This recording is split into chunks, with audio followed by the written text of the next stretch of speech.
தாவேக ஆட்சி அமைப்பதில் சிக்கல் நீடிப்பதாலும் அடுத்த கட்ட நகர்வுகள் குறித்து தெளிவற்ற நிலை இருப்பதாலும் விஜய்க்கு வழங்கப்பட்டிருந்த உயர்மட்ட பாதுகாப்பு விலக்கிக் கொள்ளப்பட்டது. வாக்கு எண்ணிக்கை முடிவுகள் வெளியான போதே தமிழகத்தின் அடுத்த முதலமைச்சர் விஜய்தான் என்ற எதிர்பார்ப்பு மேலோங்கியது.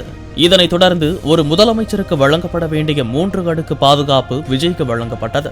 விஜய்க்கு கான்வாய் வாகன பாதுகாப்பும் வழங்கப்பட்டு வந்தது. இந்த நிலையில் தாவேக ஆட்சி அமைக்க முடியாமல் திணறி வருவதால் விஜயின் பட்டினப்பாக்கம் இல்லம் முன்பு நிறுத்தப்பட்ட கான்வாய் பாதுகாப்பு வாகனங்கள் நேற்று இரவு விலக்கிக் கொள்ளப்பட்டன. பெரும்பான்மைக்கான ஆதரவு இல்லாததால் கான்வாய் பாதுகாப்பு வழங்கினால் குறித்து பிரச்சனை ஏற்படும் என காவல்துறையினர் விஜயிடம் எடுத்துரைத்ததாக கூறப்படுகிறது.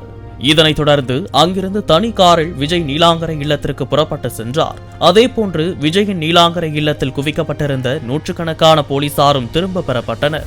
இதன் காரணமாக கடந்த சில நாட்களாக திருவிழா கோலம் பூண்டிருந்த நீலாங்கரை இல்லம் தற்போது களையிழந்து காணப்படுகிறது.